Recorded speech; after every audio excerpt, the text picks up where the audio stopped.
They are encoded in the universal energy field all around us. They are forever recording all of the experiences that we have, every choice that we make, every action that we take, all of that is recorded, It right? just sounds like a very advanced surveillance system, essentially.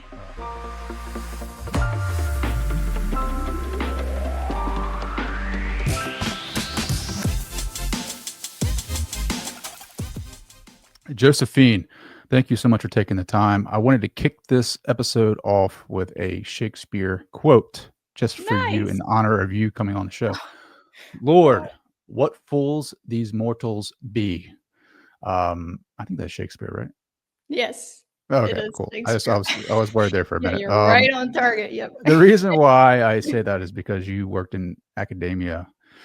You actually taught Shakespeare at the college level, and now you're reading records in the Akashic Field and the quantum field, 0 point field, whatever you want to call that.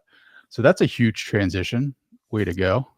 Yeah, absolutely. Huge transition. Although it is interesting how there's a lot of overlap as well. Really? So, like, in terms of, well, first of all, because if you read Shakespeare in a particular way, it's like very spiritual, right? There's a lot of spiritual stuff going on in there, like cosmic stuff, divine stuff, which is why people say, oh, Shakespeare is this universal writer, right? So there's a lot there.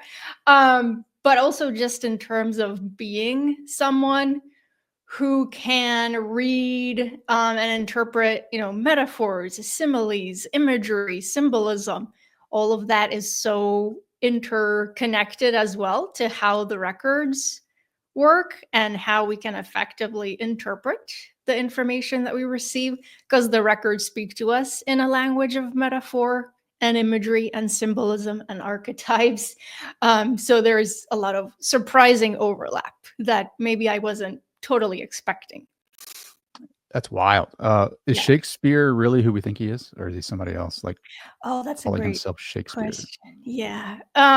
So generally speaking, like in the academic world of Shakespeare scholars and so on and so forth, we just think that's, like some kind of legend, not really real, that he was actually Like who a he myth? was. So yeah, that's what we So believe there's like a anyway. rumor going around that like there was some lord of like Right. whatever, and like he called himself Shakespeare because he didn't want people to find out that he was Shakespeare, and like he wrote about a lot of this esoteric, obviously Shakespeare literature, but nobody knew who really Shakespeare was. That's what I heard. That's the rumor. Right. Yeah, that is the rumor. It's like, how can we confirm one way or the other, right? But Sure. Well, generally, that's the thing about academia, right? Like they're supposed to be objective. They know the truths, right. that's what they Well, teach us. that's true. I know. Well, that's one of the reasons why I had to leave, right? Because it's not so objective or clear cut sometimes. Well, how do you So go just from that one of the academic world of academia, the objective, the scientific mindset, scientific method, and go into the Akashic, which is more, kind of invisible. It is something It you is. can't bring to Yeah. the table to measure, right? Like, did you Yeah, it's struggle so with that true. at all? Like the information you were getting? So, the interesting thing is that I actually not discovered, but okay, let me just do the little set the stage for this.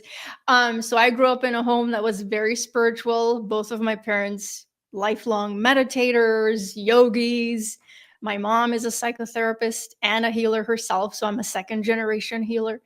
And she introduced me actually to the Akashic records when I was 17. She started reading a book about them and looking into them and kind of said, oh, this might be up your alley. Why don't you explore some of this? So I've had the records as companions in my life, is how I refer to them, since that time. And then after that is, I went into academia, probably or partly because of being a highly sensitive person and an empath and feeling things so deeply. And at some point, I just decided, not consciously, but as a coping mechanism, oh, I'm going to go into the intellectual realm and the mental realm. I'm just going to go up into my head so I don't have to feel as much. So that's when I went into school, then grad school, got my PhD, started teaching, all of that, um, as a way to be in the head and not be in the body as much. So then it was more of a journey like back to the records and spirituality and healing work and my intuition and my feelings, and all of those things that I had sort of put on the shelf for a while, if that makes Mm. sense. Yeah, no, Jung talks about it all the time. It's like the reintegration of self, the individuation Exactly. process, right? The parts that we cut Completely. off from ourselves, it's like the integration, reintegration of that, which is the process. Yes.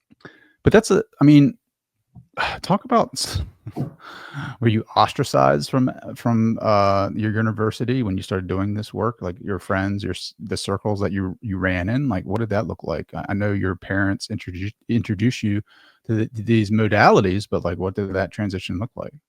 Yeah, yeah, another great question. So fortunate that my parents were supportive. If you want to be an academic, amazing. You want to be a healer, like whatever you want to do, which is not the case for everyone. So very fortunate in that. It's almost like I had one foot in the academic world and the other foot in the spiritual world, like the whole time that I was in grad school and then teaching college, and because I was still getting trained in healing modalities, Reiki, matrix energetics, going deeper into the records, all of these things at the same time. So I had like two parallel lives going on, until that wasn't really sustainable anymore, because there was just a lot there were a lot of things in the academic world that I just started realizing, oh, that's not an energetic match with who I really am. And actually, there are some things in academia that were fueling some of my tendencies that are not so helpful, like perfectionism, let's say, or type A patterns, right? Living from the neck up. So, living in the head, Mhm. not owning my feelings or feeling my feelings. And there was just something missing in my heart. Like I started hearing this voice, which now, of course, I know was the voice of higher self, kind of tapping me on the shoulder saying, is this really where you're supposed to be? And this started to happen, especially like in graduate seminars when we would talk about Shakespeare, so on and so forth, and like really get into the minutia of what did Shakespeare say? What does this word mean? Right. And which is really cool and fun, but it was almost like a part of me was up from above looking down, saying or asking, how is this relevant to the real world? Or, because it felt a little bit isolated, right, from what is actually going on in the world. And is this really where you're supposed to be? Or are you meant to be like elsewhere, doing something else, helping people in a different way, expressing yourself in a different way? So ultimately, I had to follow that calling. And even though I finished my PhD and all of that, yeah, when I left, so some people were supportive and kind of curious, like, what's this about the Akashic records? Some people were like, you're insane. You're on a 10-year track trajectory. Why are you leaving the security and the safety of that to go do this like weird thing that I don't understand? So there were some friendships that were lost, unfortunately, but I think that's also just part of the path of Mm. awakening. Sometimes that happens, right? We outgrow certain things and we have to let go of certain things and people. But some of those friends, still remain to this day, and some, even if they don't fully understand like what the records are or are not into them, so to speak, um, still, are open-minded enough that we can both be just free to be who we are, so the friendships can survive, a big change like Sure. that. Yeah. Yeah, I mean, definitely. When I started doing a podcast about spirituality and consciousness, there were a lot of friends that hit the abort button like really Right. quick. I mean, Yeah. some of those friendships got nuked really quick, Yeah. because they're just not ready to like really discuss these topics, and they just don't Right. have I don't know, they just don't have the bandwidth to like Right. really dive into these particular topics or philosophies and then apply application like you were talking about Oh, to life. And you said something interesting. You're diving into the writings and literature of Shakespeare, which I think, did deciphering and discerning what each word meant in the context. And I think that's what hermeneutics, is that how you say it? Like Oh yeah, hermeneutics. Yeah. hermeneutics, Yeah. which is fascinating because, like, how do you apply that to the Akashic, right? Like, is it a written document form, like in Oh, the 0 point field? And how do you decipher each meaning of that? Like, how does it come to you? Does it come into like paragraph word by word, or is it like a vision? Like, and how do you discern that information for your client? yeah, I see what you're saying. So, we all have different ways of receiving information from the records. You've probably heard many times, and everyone listening, about the clairs, right? So, clair audience, clairvoyance, clairsentience, claircognizance. So, some of us receive through visual imagery, which means, you might be in the records and see like an image of a lemon. I'm just pulling something out of thin air, right? But you might see a lemon, or you might see an image of yourself in a past life scene, right? And then you have to sit with that and ask, what does that mean? What is the literal meaning of that? If there is a literal meaning, like, does it mean, I have to take more vitamin C if I'm seeing the lemon, right? So there could be a literal meaning, but there's also very often a symbolic meaning as well. So, what is the symbolic or metaphorical meaning of the image?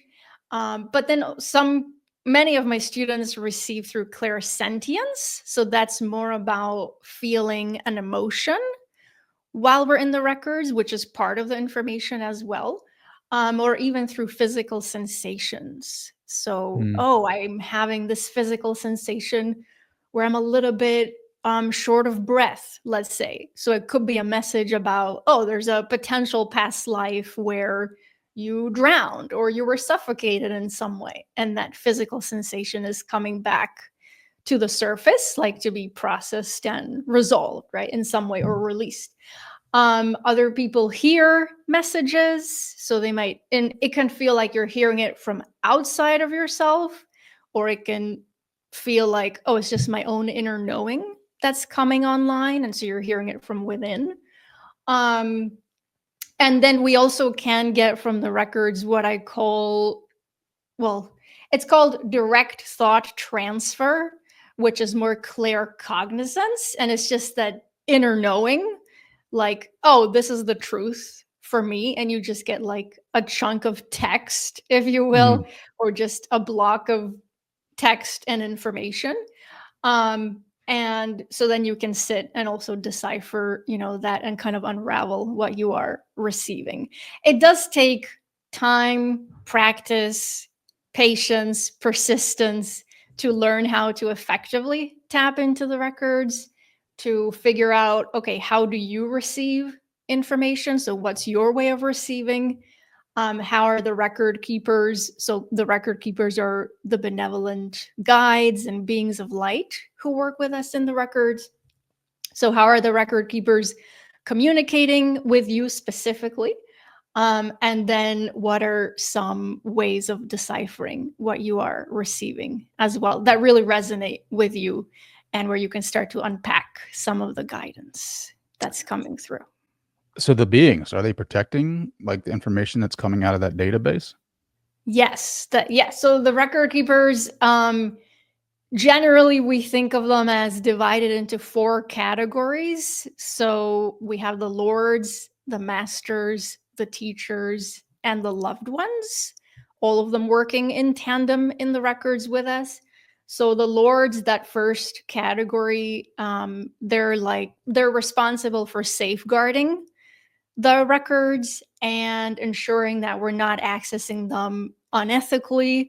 So let's say if you try to open someone else's records but you don't have permission, there's Mm, just no way that that could happen, because the lords are going to keep the gates closed, if that makes sense. So if we think of the records like as a castle, if you will, then the lords are the guards at the gates of the castle. So just ensuring we're accessing them in ethical, grounded ways. Then we have the masters, and masters are more or they can be assigned to us more as like personal guides inside of the records. So they can help us find the information that we need to find. And they also help us with healing processes inside of the records. So masters can help us with like energetic upgrades and those kinds of things. And then Mhm. we have the teachers. Teachers are helpful if we're ever in the records and we get information and then we feel like I don't fully understand what I'm receiving, then you can call for a teacher, and teachers will kind of like sit with you and help you understand the information or give you another piece of the puzzle if you need it and if you're ready for it. And then Mhm. loved ones, that's a very different category. So loved ones are the souls of people we once knew, whether in this life or a previous life, who have been assigned or have chosen to be in the records, after they have left their physical body. And Mhm. so loved ones and ancestors can also show up to assist us, to help with healing, to deliver messages if there are important messages. So all of these guides are available to help us. What? Yeah, that's great. I Yeah. think that's very good information. I've never heard about the different levels of Right. gatekeepers. What for those who have never heard of the Akashic, like, can you give us like a basic rundown of what that is? Yes. Yes, absolutely. So there are so many different ways of defining the records, but the clearest way I can put it is that the Akashic records are a vast storehouse or archive of information. They are encoded in the universal energy field all around us, which is also part of us. We are part of it. And so the records hold information and record, as the name implies, right? Akashic records. They are forever recording all of the experiences that we have every time that our soul chooses to incarnate into a physical body. Every experience that we have, every choice that we make, every action that we take, all of that is recorded, right? Energy is never destroyed, it only changes form. So there are imprints of everything that we experience that is recorded in the records. And also, by the way, they record our experiences in between lifetimes. So likely people have heard about that, like near death experiences and people reporting, oh, I did this review of my whole lifetime, right? So they also record those in between lifetime moments when we are meeting with our guides, we are making decisions about the next lifetime, what our purpose is going to be, what the plan is, so to speak, of what we need to learn, master, heal, work through. So all of that can be accessed through the records. We can also access past life information, though sometimes people think that working with the records is exclusively about working with past lives, which is not true at all. But we can access past life information, especially if there are unresolved situations or experiences from the past that we need to heal now or that we're ready to release. And the records are also, they exist at a higher level of consciousness than, let's say, the human ego, right? So down here in the 3D, in the third dimension, where we operate so much out of ego and like egoic patterns and attachments and all of that, the records exist at a higher level of consciousness than that, which is why the minute that you merge or enter into the records, there are so often like immediate shifts in perspective, right? Because now you're shifting above and beyond ego mind. You can see things so much more clearly. You can see into the spiritual reality of the human events, situations, whatever might be going on personally for people, but also just in the world at large. So they give us this higher vantage point and perspective, and they can also help us heal and evolve spiritually. Does Mm, that make sense as a definition, as a working definition sure. of It the just sounds record? like a very advanced surveillance system, essentially, Oh, that's a of the soul, that's a right? funny Like, way of putting it. um, It's true. why is all Yeah, this like, in a information being sense, I mean, you could. documented, right? Like, why is it all being junked into this database? Oh, yeah, I think, part of the reason for that, and it's one of the big mysteries, but the way I see it is it's really important that we have this database of information, especially about, like, who where our highest purpose is recorded, who we really are is recorded there, like, before we incarnate into a physical body, because we forget so much of that, right, when we come down here. So the records are this tool that can help us go back in and remember who we really are. Why are we really here? What is our soul's highest purpose? What are we here to fulfill? So they help us get back to that authentic, core, essential self with capital S as we transcend the limitations of the ego mind. So I think it's important that we have this. The records help us with, like, what I call just remembrance. So remembering who we really are. So it feels really important that that's recorded somewhere and not just lost. Sure. I wonder who the first person to write about it was. Yeah. Like I think about, you have your degrees in English, your experience or your professional career was based off Shakespeare, and you taught a lot of this stuff. So, like, do you have an idea, like the first piece of literature that was written about the Akashic records? Maybe not naming it that, but like referring to it. Yeah, that's a great question, which I love. And so one of the first references is in the Old Testament, which is really Really? going back, right? So where they refer to the book of life, the records are also known as the book of life, where God, this is how they put it in the Bible, right? But where God is recording every deed, word, action, thought, right? Anything that ever transpires in the universe is being recorded, and which can be accessed to understand more about ourselves and what we're here to do, basically. Um, but the records have all, even though they haven't always been called that, there are references to the records or something that sounds a lot like the records, right? So, oh, this archive where everything is recorded. Yeah, that's the record. Met just references to that in all kinds of different spiritual traditions across time and space. So, yeah, going back to the Bible.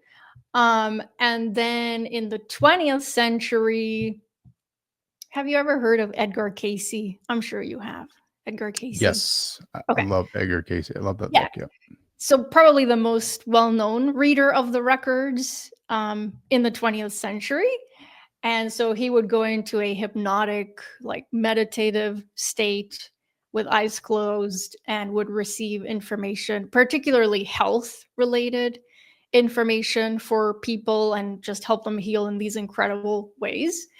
And then you've probably also heard of Helena Blavatsky, one of the founders of the Theosophical Society, Mhm. also in the early 20th century. So she's the first person to bring what we call the Akashic records into the Western world. She was really interested in Hinduism and like Eastern traditions and religions and culture. So she really wanted to bridge that with like Western ideas about spirituality. And she started writing about the Akashic records, which we can access by doing certain things and raising our frequency to be able to match the frequency of the records. So that's really how they came into or just being understood and explored in Western culture. Yeah, Edgar Casey is pretty interesting because like he was a hardcore Christian and he would sleep on a book, right? And that's how he learned. It was weird. Like the very beginning of his book, like he actually slept on the book and all that information came and downloaded into his brain. for like, I don't know, sometime he was studying for an exam and as a boy, and it happened Oh, that way. oh wow. Yeah. But because he couldn't remember anything, so like he laid his head on the book or he fell asleep on the book, and I think I'm remembering that right, but fact check me if you have to. No, that sounds right. Uh, what else is he? But he wasn't there. Like the persona that is Edgar Casey, like wasn't in the room. Like, he was unconscious when he was Right. reading the Akashic. Like, people had Right. to transcribe that for him, and when he came out, he was like, "Oh, I said what? Like, there's no way I said that." Right. Because he was a hardcore Christian, and, like, this went against his paradigm and his belief systems. Right. Yeah. So, is that similar to how your process works? Are you there when you're reading it? Like, and Yeah. also, did it destroy your paradigm, like, when you found out this information? Yeah, that's a great question. So, the way I do readings and also teach my students how to do readings is just in a fully conscious, awake, aware state because we are interacting with our clients. It's a collaboration and a three-way dialogue between me, the client, and the records. And the way that I use the records in my method, it's really important that the client is fully involved in the process, and I invite their insights. I invite them to tap into their intuition while we're in the records together. So it's important for me to be present and awake and aware of what's happening. So it's this co-creative process. And then can you remind me the second question? Did going into the records change my Your paradigm? paradigm? You know how, like, Edgar Casey was, like, essentially, like, a very, fundamental Christian and very Oh, conservative, and yeah. then when he started reading some of the transcripts, like, it really changed it cracked his paradigm wide open, and that's when he learned about reincarnation, that's when he learned about the subconscious, all the things, right? Like, did that Right. have the same effect on you? Yeah, I would say because my background, there was so much spirituality, and I was already a meditator, and I had read so many books about shadow work and Jung, as you were saying before, and um, like, oh, you have so much influence in how you create your own reality, right? Abraham Hicks, like all of these things I was already familiar with. So it wasn't as far of a jump. And I feel like I was able to receive the information pretty seamlessly. Once I learned, so I would say the challenge for me was getting my head and my ego mind out of the way, which is also like the number one challenge I see with most of my students, because ego mind wants to overthink, overanalyze, like immediately get the answer as if there were one answer to the questions we're asking in the records. Ego mind is attached to the outcome. So wants the reading to go in a very particular way and is attached to that. So it was definitely a healing process. And this is why I say learning how to master the records in and of itself is a healing process and a peeling away of stuff, because we have to release so many of these tendencies and patterns and really be able to surrender to wherever the records most need to take us. And the ego wants to control as well, so it's letting go of control, and those things, just being able to do all of that takes time and practice. Sure. I think it has some type of correlation to, like, AI, right? Oh. People might not wanna hear that, but I Mhm. think as AI evolves and the training, capabilities or capacities increase and, Yeah. the new AI models that are coming out will be essentially evolving at a speed faster than I think most of us realize, and I think there will be a point where it becomes sentient, and because I don't think sentience is a binary thing, yes or no. I think it is essentially on a spectrum, and it may Mhm. be on the lowest side of the spectrum, but eventually it will progress and increase in its self-awareness. So I think, you know, AI is very similar in how you ask it things, the prompts that Right. you write, and it's almost like the records are kind of similar to that. It's like all about the questioning because we've been trained since kindergarten, pre-K, like to find the answers, right? To Right. study for this exam, memorize all these study guides, and then we want you to remember all this stuff. We've never been taught how to ask a question. So when you Yes. go into like your meditations, like how do you formulate like the best questions to ask? Are you asking technical questions about the universe? Like what does that look like? How do you formulate like the best prompt? Like if you're thinking about Yeah. AI, like how Yeah. does it that you get into your creativity to like really ask a very hard-hitting question? Yeah, that's so for work. And I love what you're saying about the parallels. I recently was having a conversation about this with my husband, who is like very, very spiritual, total weirdo, and also very much into AI and like exploring everything that's emerging. Yeah. Um, because someone had asked me, "Oh, can and I did a video about this, but someone asked me, can Chat GPT give me an Akashic Records reading?" Whoa. Yeah, I know. Yeah, talk about hard hitting questions, right? So Can it? I really had to ponder that for a while, and I was like, I think well, it's like a multi-layered answer, but I think for me right now, I would say in order to access the field of consciousness that is the Akashic records, like there needs to be a soul behind whoever is accessing them is my view right now. That might evolve.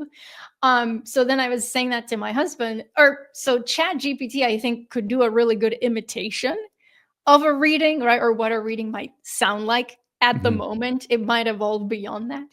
And then my husband was like, I do think that AI can function as a vehicle for like consciousness to come through. Sure. And then one of my students sends me an email about this psychic, like a really reputable psychic who is using AI in some capacity, and I don't know because I'm not an expert at it at all. I don't use AI really, but where she's using AI to have these like mediumship experiences Really? and like stuff coming through. I wish I could remember her name right now, but I can send you the link after because yeah, I Yeah. was like, I need to explore more what this is about. Like that was breaking my brain as I was trying to understand. Um, all of that. But to answer your other question, when we formulate questions for the records specifically, we want to follow a set of guidelines loosely.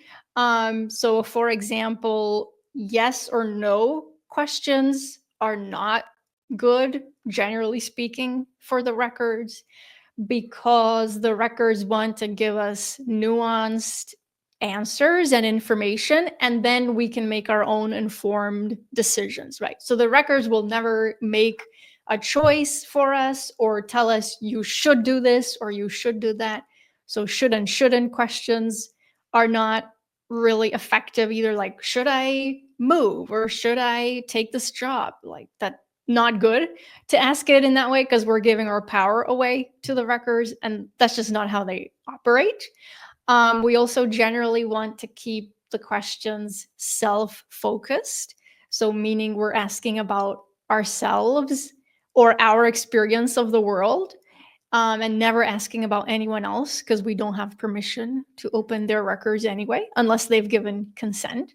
So, self focused. We want to keep them open ended, but also specific enough.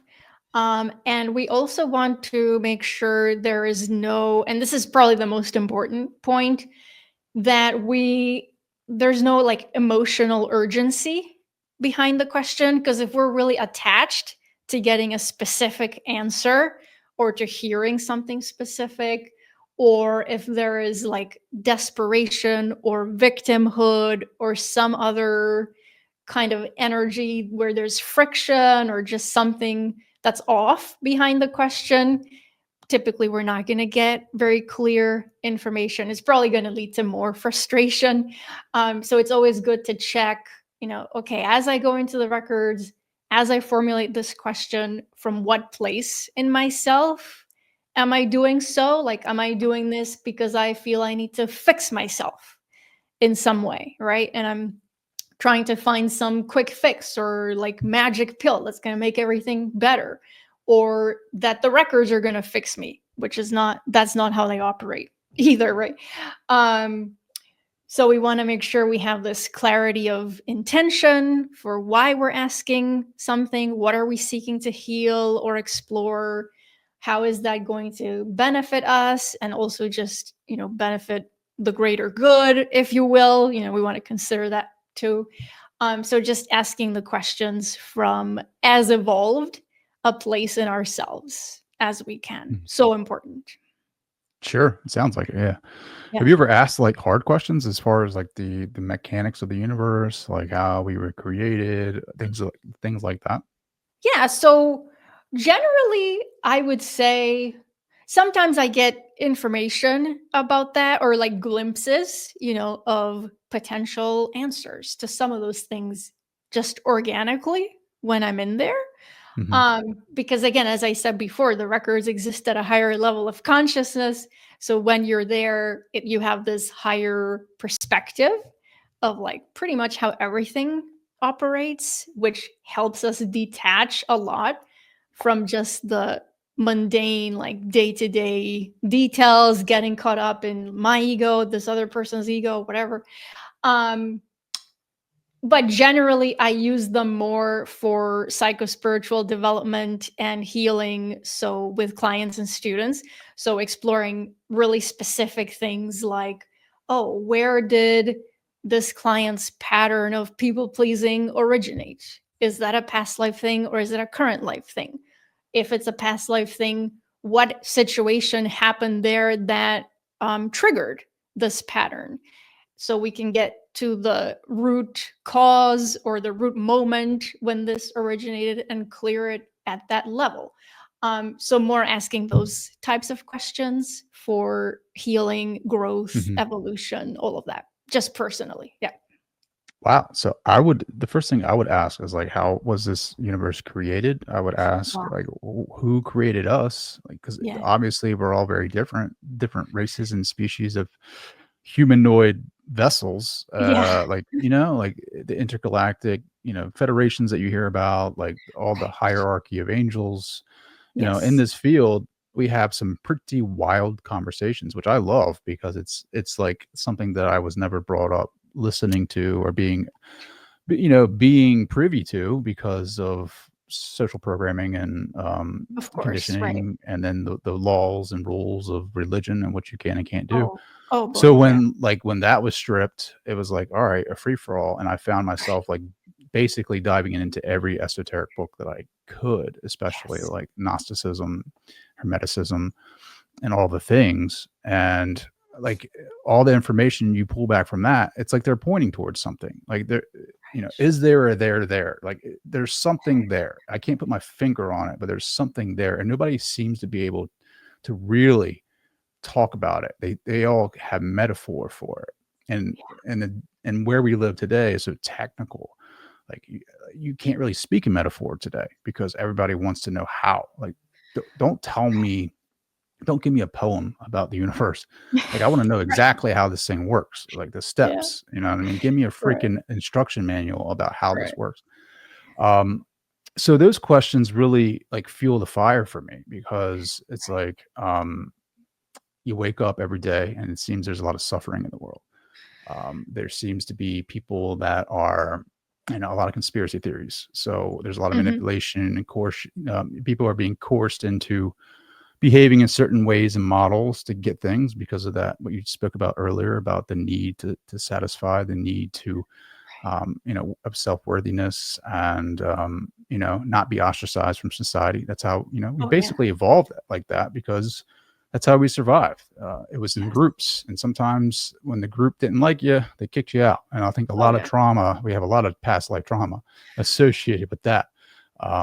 Which can create neuroses for us because in today's world I think people are just looking for something different.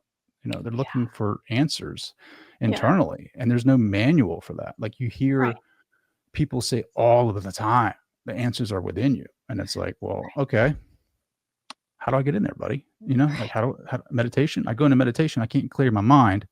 And then it's like all these different voices keep popping up in my head. I should be doing this, I should be doing that. It's cool that you've been able to tap into this field of the Akashic. and be able to pull information that seems to be watching us all of the time. Right. So have you seen, like, or have you received organically where we're headed as far as a society and community, especially with AI developing so rapidly? Do they talk about a dystopia? Do they talk about, what does our future look like? Is it going to be, I mean, sometimes it can be dissettling thinking about how many jobs we'll lose because of AI, like where Right. we're going politically, geopolitics seems to be ramping up and all the things. But is that really, is that really where we're headed, or is that just like manipulation and a fear-based, Right. kind of, I don't want to call them elite system, but like Yeah. other people that that are controlling society and trying to create a narrative for us to follow. Like, have they ever Right. talked about future probabilities? Yeah, that's a great question. So, generally speaking, the records are not a fortune telling tool or predictive because, they're recording everything as it's happening.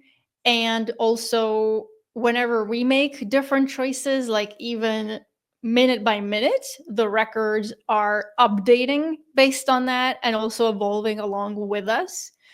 So just as we are creating, the present and the future as we go, the records are there kind of evolving as that happens. So there are no like future predictions, but sometimes we can tap into potential future timelines, right? So asking things like, okay, if I make this choice versus this other choice today, what is the potential future energy of that? Or what might that look like for me? Based if I'm at a crossroads, right? Or if I'm trying to decide something.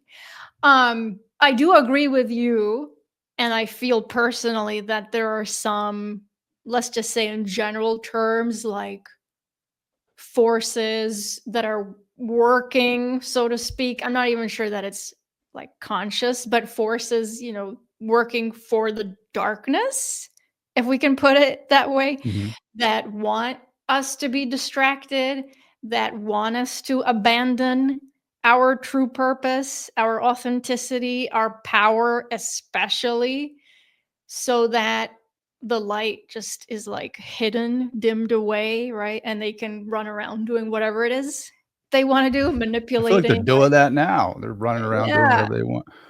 Well, that's true. Yeah. And like accumulating whatever their egos is telling them to accumulate, whatever.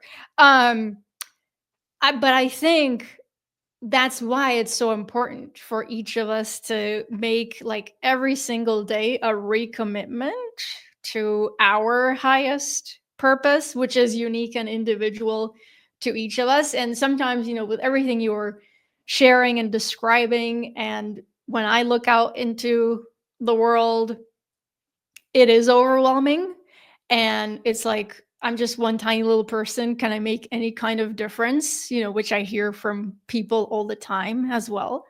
So we can have this sense of overwhelm or being lost, or like, where do you even start? How do you contribute? So for me, when that comes up, I tend to go to a question, like, what is mine to do here today? Like, I only have today, there's only the present moment. If I'm jumping into the past or the future, I'm not really here. So in the present moment, today, in this one chunk of time, like, what is mine to do here? What is my purpose to do here? Can I help somewhere? How can I help? What am I meant to contribute or say or do? That's gonna almost like put more weight on the side of the light, right? And like make that as big as it can be. And not allow that darkness to distract us, take us off course, confuse us. Because when we're in that state of confusion, it's like we can't take any sort of effective action from there, I think, at least. Hmm. Yeah, you always hear people say light and dark. Do you think, Yeah. like, at the highest level of awareness, do you think there is a distinction between the two? I feel like, Yeah. we make things good and bad, light and dark, but how much of that is just us as humans, category, like labeling things, as Yeah. good or No, bad, that's so true. Yeah, that's so true. Um, Yeah, I think I was using it right now as that duality, for clarity's sake. But I think you're so right Sure. Yeah, that yeah, at yeah. like at a higher level of consciousness, that's just a value judgment that we do put on things as humans, right? Good, bad, pleasant, not pleasant. Like literally the other day in my Akashic Record certification program, we were talking precisely about why is there so much suffering? Why do I look out into the world and there's like children dying of a terminal illness, let's say, which was brought up as a question in the program. Um, and so we were all together, like trying to decipher or come to terms with why is it that those kinds of things happen. And, ultimately, one of the things we were saying was at the highest level of consciousness, it's not that it's, oh, this is so terrible and this is not good and we have to do something to stop it. It's just like another experience, right? And I want to be careful in how I say that because I don't want anyone to think we're like Sure. spiritually bypassing anything, because that's important too, to not do that, and to acknowledge like the realities of what is actually happening in the world, but that at that higher level of consciousness, it's just another experience. And I think sometimes our souls come down to earth into these physical bodies to have like a wide range of experiences, and which helps us further understand like, oh, how human beings operate, and who we really are, and what do we need to learn this in this lifetime, and then in the next, and so on and so forth. Mhm. So there's always this purpose of expansion, I think, even through the challenging experiences or what looks from the outside to be like that is so terrible or that is we should be stopping that, right? Like maybe it's just another experience. Yeah, I always, I don't know. I like to go deep sometimes, and just think, right? Like, I don't know if God is really what we can conceive, like mentally, Yeah. if we have the Right. capacity to understand what God is. Like, Right. I'm a big Terrence McKenna like fan and Oh, fanboy, and I love listening to his discourses, even though I cannot. I might understand maybe like 10% of what he says. He draws you in, and it's so like yeah. his like his word like choice is just so spot on and laser. Like, Oh, you're a professor of yeah. words, and the English language, and you can use it in a precise manner to convey exactly how you're feeling and what we should be how you want to communicate. He's the same way with how he describes like DMT experiences and psychedelic experiences, and he'll tell you like with DMT it's endogenous and within the human body. So you shouldn't really fear death because it's made in the body. That's why it's so quick, because it's like, it's endogenous, so the body recovers quickly back to homeostasis. He's like, the only death you'll experience is by amazement, because when you get over there, like, it's nothing like you imagined it would be. It's so far out of your reality of what you're experiencing now. Like, it's like death by astonishment, essentially. And so I Wow. think God sometimes is similar to that, where I don't know if we would recognize God even if God came and sat in front of us, you know? Right. So I Yeah. wonder if he prefers, like, we always talk about light and dark. Like, I wonder if God has a preference for that, because to your point, it's an experience. Yeah. And like, just for an example, right? Coming home yesterday, we had a really bad storm here, and there's been this dove who just had babies. So she's walking um, in the yard with the babies and protecting the babies, and we had this really bad storm, and it washed away like the babies, right? So I'm picking these birds up out of the yard, and so Yeah. the kids were like pretty upset about it, and it's a sad thing to witness. And it's like, well, why in the world would like this baby have to die in a flood, right? Like, or not in a flood, but like in a heavy rainstorm. And it's like, well, where's the good in that, right? Like, where's the where's the experience? Why experience that? And I don't know the answer to that. There's just things that happen in this world that you can't really explain, especially to a 6-year-old who says, daddy, like, Oh, why did this happen? It's like, I don't yeah. know, babe. Like, I don't, there's things I can't explain. So it's like, I Yeah. wonder if God really has a preference for good and evil, because we talk about the two forces. Like, essentially they're just two. forces that are the same. It's like Right. it's two forces equal one power. And it's Yeah. like, what is that one power? Right. Yeah. And I think because we're humans, we prefer good or evil. And I'm not saying, and I want to just disclose this, like I'm definitely in favor of good. Like Of I'm course. I'm Yeah. letting you I know think that, that's right? Like clear. Yeah. everybody here know that Yeah. I love the good, right? The Yes. light. But I like to think deeply about these subjects because I think we can kind of have so much bias in what we're saying. I think it's fair to be like objective as possible when it comes to spirituality, because I think that one force, I don't know if it prefers the good or bad. It's like one force or one power. I don't know. What are your Yeah. thoughts on that? Yeah, that's so much to respond to there. 'Cause I think on some level, like all of us are still that little 6-year-old, right? Looking at the Yeah. world, being like, why this? Why that? I don't understand. We're looking for the grown-ups in the room, right? We're like, Right. help us out. Like we're looking up to you for these answers. But I Yeah. don't know if there's any grown-ups in the There, room. yeah, Like I'm the there's grown-up none. now in There's the room and none. I don't know the answers. Like I know, there's none. Yeah, and it's so true, which goes back to what you were saying before about nobody outside of us has the answers for us, right? Like nobody has the answers for me of what my purpose is, what I'm supposed to be doing, right? Or not doing. Which is really just that journey of self-discovery and being able to start to tune back in and find some of those answers for ourselves. But yeah, also this really important point you were making about the shadow and the light ultimately being one energy, right? But it's also, if we go back to the whole thing about Jung, right? And remember how Jung always used to say, not always used to say, but wrote so much yeah. about the shadow, It's probably in the right? footnote somewhere. Like yeah. Yeah. About the shadow and how when we cast things into the shadow and we try to pretend they're not there or suppress them, right? Or escapism, like I'm gonna go over here, and like toxic positivity.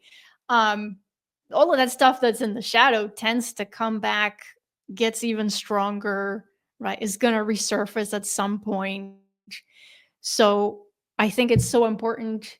But no, because the other point was when we bring it into the light, so much of that can become like our powers and our allies in life, right? When we bring that stuff out of the shadows and we reintegrate it and we understand it and we befriend it, even something like fear, let's say, right? That we always want to, as humans, we want to run away from it. We want to pretend it's not there. We want to binge watch whatever so that we don't have to feel it. Um, but if we befriend it and just sit with the fear, just as an example, or whatever it might be, and like invite it in just to be in the room with us instead of constantly rejecting it, then we realize like, oh, if I just feel this fear in my body and I just allow it to be here, it has this natural process of rising and then falling, as all emotions, all sensations do. And it doesn't have to be like this big scary monster in the shadowy corner. Does that Mhm. make Mhm. sense? Like when we bring it into the light and we just are with the things that arise, even if they're scary, Sure. we can It's transmute the them, power of integrate that. them. You're taking like Yes, I think you're building the power up against it, and you're reinforcing that totally. power, that Yes. wall. It's what creates the neurosis, like Yes, authenticity. that's so true. Um, because Yes. they've created a couple movies like that recently. What is it? The new Marvel movie that came out, Oh, yeah. the new Avengers. I can't remember what they're Okay. called. My son is a huge Avenger fan, Oh, and nice. Yeah. so the it's going to bother me now that I can't remember it.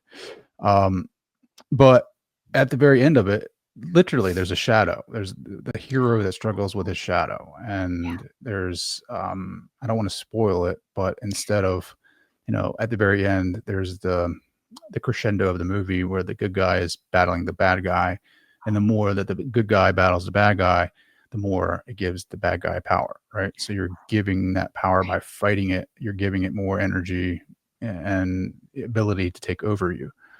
Um, and all the entire team come comes and gathers and helps the hero get off the bad guy. And it's like through community, right? Like Yeah. through sharing, through empathy, through just teamwork, they were able to come together and like, you know, Yes. heal. And Yeah. I think that is so important in today's world and community because like Oh, I think a lot of the darkness wants us to be isolated, you know, yeah. and be depressed and be glued on our technology and really give that power and authority over our lives and not Yes. really connect with other people. And I think there's such a great opportunity for healing in you know communal settings, containers, and instead of like really giving that dark shadow more energy by cutting it off, like Yes. allow it to come in and stand in your shame and allow others to see you, Oh, right? Because that there's a too. huge like cathartic release. Yeah. Like Carl Rogers, who created, I think it was client Oh, centered, person centered therapies, like said, like it is the container. It is someone seeing you in your crap that allows you to have a cathartic release of that energy. And oh, so you're allowed completely. to heal. And I think when you heal, I think you were talking about this too, not so recent. I mean, recently, where when you heal, that allows higher consciousness to come into the body. Oh, yeah, completely. Like what you were saying now, even something like the energy of shame, that takes up so much room in the body, in the mind. So when you're able to clear even just a little bit of that, the way I see it is like more of your higher self is able to come in and live in your physical body. So, one of the questions I explored on my podcast a while back was like, what are you allowing to live in you, or to inhabit your physical body? Because if we allow the fear, the shame, and not also, we're not demonizing any of these emotions or sensations or experiences, because as we said before, they're just part of the human experience, they're necessary for whatever reason on some level. But when we're able to clear out the fear, the shame, the resentment, the confusion, the guilt, whatever stuff we might be carrying, which so often is not even fully ours, right? We're like carrying it for someone else or from some other time. Then our higher selves, our higher consciousness, soul, whatever we want to call it, can inhabit more of our body. And then we can live from that place so much more when we're out in the world. But also, I think what you were saying is so key about there's just so many things that are not, I don't think, are possible for us to heal on our own, like in a room all by ourselves. Like there's so much we can do, but for example, something like people pleasing, right? Which for me used to be a long-standing pattern. Like I can't just heal that by sitting in a room thinking about it by myself or meditating on it, right? It's like I need to be around other people to have a chance to practice a different behavior, to relate to people in a different way. And then I start to dissolve that old pattern. I can't just think it away or meditate it away by myself. So that Mm, point about community, I think, is so key. 100%. Yeah. Thunderbolts was that movie, by the way. I Oh, I had to nice. Google it really quick. Oh, cool. Thunderbolts. Yeah, we'll all have to check that out. Yeah. Yeah, for sure. Even Superman. I don't know, it's so Oh, wild to me. yeah. So just going and watching Superman with my son, like at the very end, and I just wrote a blog about this, Oh, cool. is I mean, it wasn't the entire movie that moved me, but it was this one part at the very end. He's like, out of all the superpowers, he's like, it's my humanity that is my greatest superpower. And Oh, I'm like, I'm that's blown away, interesting. right? Like, because Yeah. like we're all like running away, like, especially if we're in the spiritual world, like we're all running away from our humanity. We're all trying to get to heaven. We're all trying to ascend. We're all trying to get out of here, out of body experiences, near death experiences, psychedelic experiences. Like we're Yeah. all trying to leave, right? It sucks. Yep. This place is hard. I get it, but it's when you can embrace your humanity, it's like your greatest gift. If you can, and Ram Dass talked a lot about this, how Yeah. he was the mystic, he was the Ram Dass, and so he loved playing Ram Dass. But Right. when he he had this realization, he was like, I think it was through a non-physical friend, like Emmanuel, who was Oh, channeled by one of his friends, oh, I see. was like, you signed up to come here. You signed up for this course. Take the course. Right. Live the life of a human being, right? Yeah. And all of its suffering. And the only reason why you try to be an ascetic is because somebody told you had to be an ascetic in order to Right. receive enlightenment. But Yes. you also have to go through the mud, right? There's this saying about like the lotus flower or whatever, like it comes up through mud or I don't know, whatever. But Yes. it's Yeah, through yeah. that. I think you're right. Yeah. Mhm. And Yeah. It's look so at every true. plant. You plant a seed, Oh, it has to go in the mud, right? Or yes. the soil, and it's dark, and it's dark, and you can't see anything, and it takes months before it sprouts or whatever it is. I'm probably Yes. messing that up, but um, it's a metaphor for life. I mean, we come Yeah. here in the dark, right? You're birthed into the light, and then you're programmed, and you're basically told what to do, and then your brain doesn't fully evolve and mature, and you've already have all these things, and you've been programmed, and your subconscious to think that you're not worth anything, and you got to Yeah. please people and all this stuff. Then you hit like 30, and you start questioning it all, Right. right? And you're like, Yeah. who am I, right? Like that starts the Yeah. path, and you read spiritual books for 10 years. You're still Yep. going outside yourself, and then there comes a Oh, yeah. point where you can't take any more of this. Like you're like, I can't take any more spiritual crap because Right.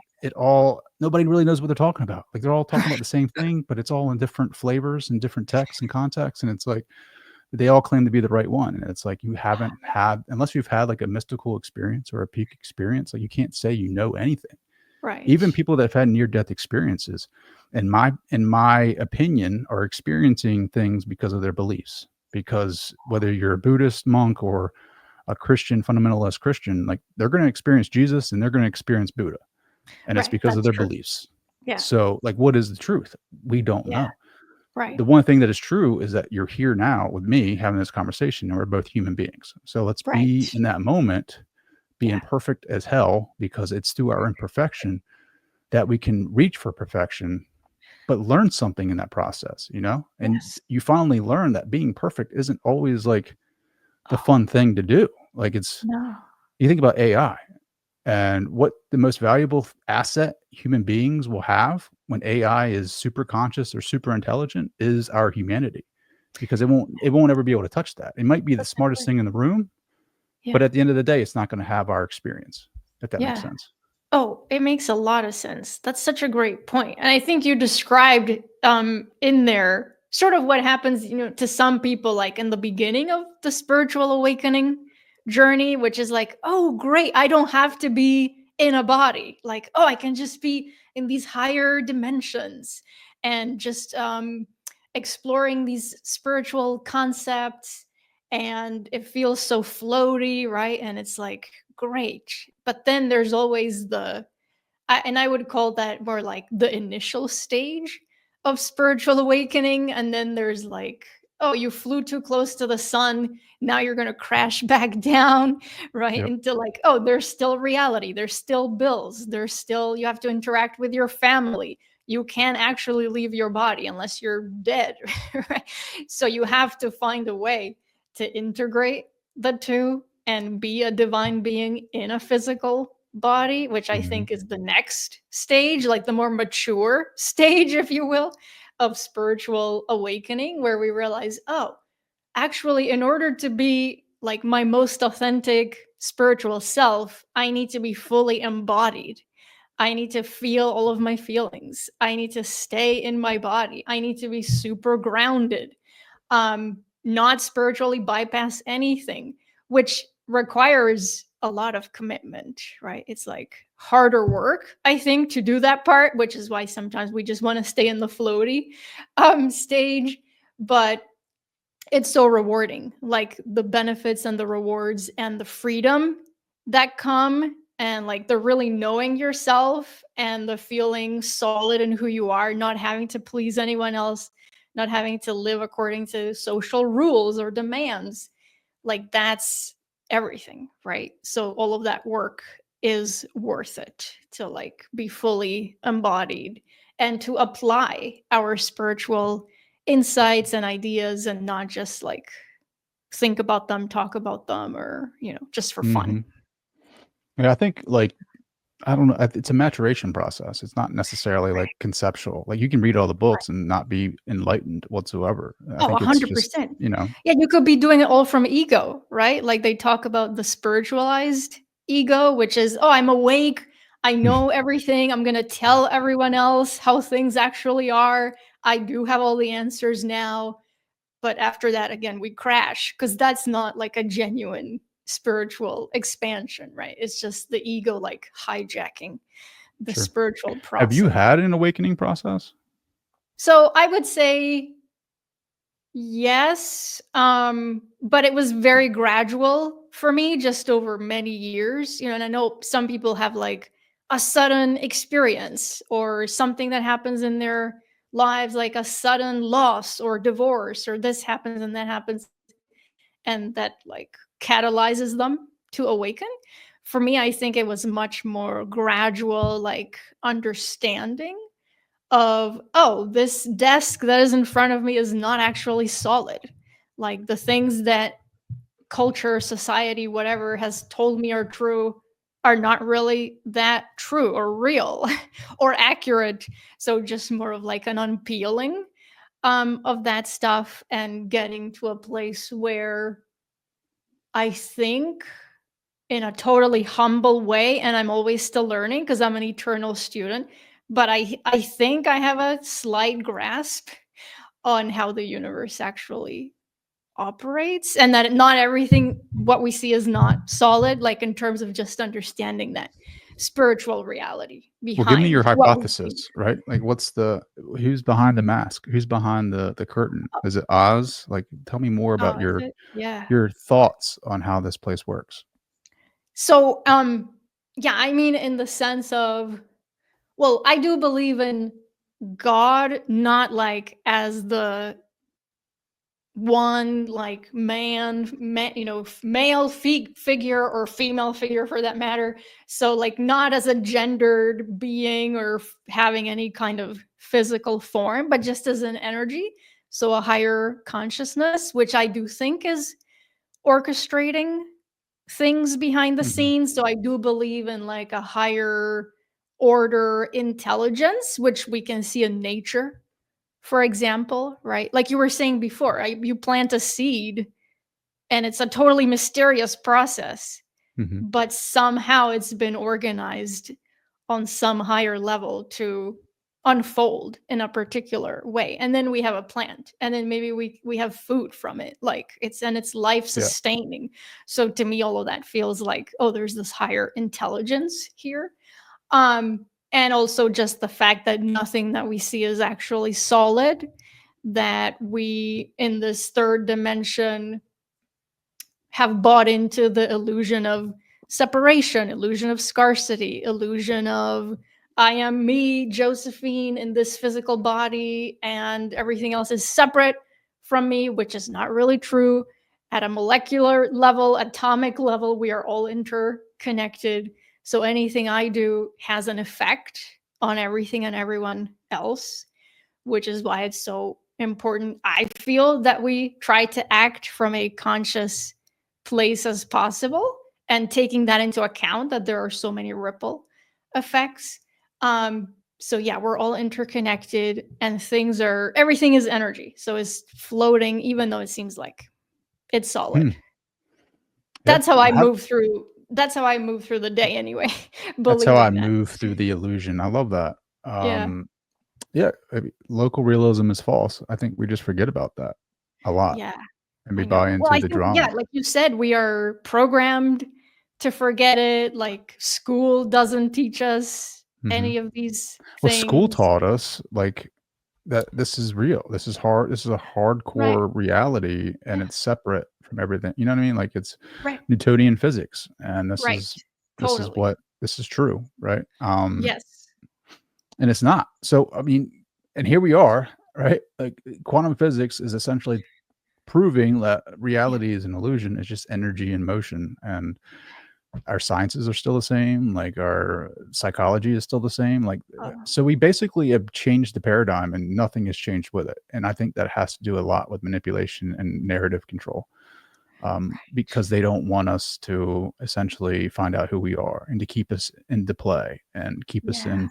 Like, I always wonder about that, right? Do you ever wonder, like, so, like, why are they trying to control us? Like, if, like, what's the true, um, what's the highest attainment that a human being can reach? Is it like status, like Buddha status? Is it Jesus Oh, status? Like, I wonder how that's a many good people have ever question. reached. I Yeah. wonder how many people have reached that status of like being Right. able to be completely free Yeah. of this matrix, like Neo, right? Like be able to, I I wouldn't know. say control, because I feel like if we're trying to control our reality, it's out of fear, but like Yeah. step into a place of like full sovereignty, if that makes sense. Yeah. I think it's likely few and far people. That sounds like pessimistic, but I think it's okay that as long as we have bodies, as long as we have egos, ego minds, right? All these patterns, conditioning, like we're still gonna get in our own way at times, and we're gonna make mistakes, and we're gonna have attachments, and like I think I just see it as part of the ongoing journey of evolution that we continue releasing that Mhm. stuff as it comes up and as we identify it. um, in order to be completely free, do you think we can still have a physical body? And I mean, I think yeah, it could totally be possible to be totally free regardless of external circumstances. Like you've heard of monks or whatever sitting in the middle of wherever, and no matter what's going on around them, like totally at peace, radiating Mhm. light, radiating joy. It feels like a lot of work But I feel like needs they to go also into have that. stories. Hold on, I'll show you this one book. Oh, cool. Why is it not on my desk? Here it is. Like the life teachings of the Far East, Oh, masters of cool. the Far East. Okay. Um, this guy in like early 1900s was traveling and went east and went into and found masters. 1894, excuse me. Bear T. Spalding went to the east and found these Hmm. masters, and these masters, I think they lived in the Himalayas, were able to teleport. Essentially, Oh, they're able wow. to take their bodies and meet them. Like the group would travel because they can't teleport. They would travel these far distances, over 12 hours a trip on foot, whatever, a caravan. And next thing you know, here are these masters. And Wow. yeah, so I mean, that to me is an example of a human being reaching the highest potential that we can possibly reach, Right. right? Yes. Somebody that has transcended the ego. And I know people are like, you can't, the ego is not bad. I feel like that's Right. the ego saying that, like Right. seriously. I mean, Wow, Jung that's a said, great yeah. Could it be like, another trick that the could it ego be is another trick? playing? Yeah, the Yeah. ego is not bad. You need the ego. It's like, all right, well, why did Jung call the ego essentially the demiurge, right? Like, why did Right. Sophia? He was a big Gnostic. Or I wouldn't say he was a big Gnostic. I think he was a fan. I think he was more like a fan of Hermeticism rather than Gnosticism. But he wrote a little bit about Gnosticism, and he Yeah. did make comparisons to like Sophia being the divine feminine, Yeah. demiurge being the ego, archons being like social norms. Right. So when I hear the ego needs to be transcended, I mean, essentially it's, individuation is making the unconscious conscious. So Right. it's still having that, but also Yeah. living in the unconscious too. But Yes. these guys are masters, but they've been able to create these powers for themselves to where Yeah. they can teleport and read minds and do all these things. I don't know. Is that our full potential? Maybe, but I've never Yeah. met anybody like that. Maybe I have. Maybe you, Josephine, or Oh, a I'm not fully there yet. functional like mystic, and I just don't know about it. I mean, but if Yeah. you were Oh, though, would you walk around telling people that? well, that's a good question. Yeah, there might be some fear of what if you can do that and people know about it, what might happen, They right? would worship But you, right? oh, well, that's that's problematic in so many ways. So, right, we can't worship anyone. But um yeah, that's a really great point about have we only tapped into like what is it they say like 5% or something of what Yeah. the brain can do or It's like the movie Yeah. Lucy, where she reaches 100% of like the brain's potential or Oh, functionality, right. and like she Yes. And basically yeah, gets sucked up into it. I am curious about the processes that people use to get there. Like, is there a manual to be able to develop those gifts? Does it just come naturally to some people or more naturally versus others? Is it like a matter of conditioning that we're conditioned to not tap into that? There's like so many fascinating questions Yeah. there. I would Yeah. love to have a session with you and just tap into some of this because it's like you Cool. got Yeah. like I was a big fan. I'm still a big fan of Yogananda, and he talks about these yogis, Okay. like Babaji, the avatar Yeah. who gifted Kriya Yoga to humanity. And he's like, he's I don't know, ancient, but he's still alive. He lives in the Himalayas and basically can do whatever he wants. And so it's like, is that a myth? Is that a real person? I don't know. Like, there's actually yogis today that claim that he is their guru. I don't know if that's true. I don't know if they're just trying to sell books. I don't know if they're just, really just trying to get YouTube views and just saying that, because how do you prove that? Like, I know. I don't Well, yeah, see unless you're Babaji sitting there. next to Yeah. you, like Yeah. I know. I can sit Unless there you're and say there. Babaji's my guru, right? Oh, right. Yeah. Um, unless you're there with your own eyes seeing it or like touching it or, yeah, how can we prove it? I mean, I Hmm. I believe it's possible. I believe it's possible, but I would want to know, what is the process? Is there some step that we could follow to But see if we that's can you're tap right into there with that? me. But the ancient texts, they don't. I don't Yeah. know if they write about it. And if they do, Oh, it's in smaller circles. All these yeah. secret like groups. Like Right. all the secret conspiratorial groups that have all this Oh, no. knowledge, No, don't no, tell us, no. right? Yeah. Listen, I'm gonna have to ask the records, and I'll get back to you with some Oh my answers. gosh. Could you ask the records that? Like, Yeah, I mean, potentially I could and see what I'm able to get, but yeah. what would you think the lords or the guides would say, like, to that question of like, if you posed it to them Well, of first, I think they would ask, "Why am I asking?" Because there's always that, like, clear intention. So is it like, am I asking because I wanna achieve that for myself? If so, for what reason? Is it because I'm asking more generally? So they would wanna know first, what is the evolution of intention? humanity, Oh, right? that's a good, yeah, that's a good way of To be an framing example it. for those, right? The 4-minute mile, like scientists Yeah. said that could never happen, Oh, right? They right. were like, the It's 4-minute true. mile cannot happen. And then next thing you Yes. know, a guy runs a 4-minute mile, and now everybody's doing it, Yes. right? So I think Yes. That's for true, yeah. So for for expansion of humanity's sake, humanity. Yes. be the 4-minute mile first, Josephine, please, so we can. Yeah. I mean, I suspect that one of the initial answers might have to do with, which I'm sure you've heard before, but like the limitations of the human mind, that we think we can't do those things, therefore we don't do them, right? And that there might be something, maybe it's not a matter of a step by step manual, but just somehow softening or dissolving or getting past those limitations of the mind and the traps of the mind.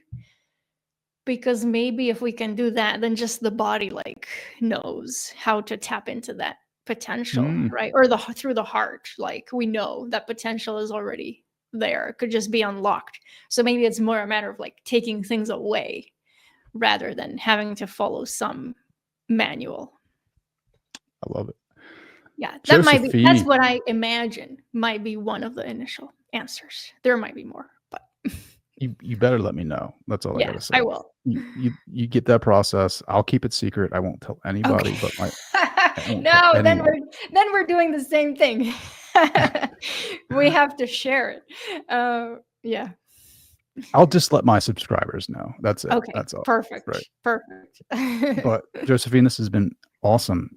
I think Yeah. um, you have a very great heart. I can feel it, Oh, and thank you. pure intention. I feel right. Thank Not knowing you. you very well, but just having this short conversation and listening to some of your interviews that you do on your iconic podcasts. Why don't you point some of those, or why don't you point my audience over to you so they can listen to some of Sure. the information you're relaying to the world? Yeah. First, thank you so much for saying that. I really appreciate it. This has been an amazing conversation, and I'm so grateful for everything you're putting out into the world and just helping people come back home to themselves and their inner knowing and their power, which is so needed in the world. So, thank you. Mm. And people can connect with me by heading over to my website. That's the main place. So, josephinehartman.com. If you head over there, I have a free 8-day Akashic Records mini course that you can sign up for. So I walk you step by step through how to access the records for personal healing and guidance in a really clear way. Then I have a podcast, Inner Work, a spiritual growth podcast, which is on most platforms that people can check out. It's really And good too. I have that YouTube channel, which is the handle is at healer.josephine if you want to look for that as well.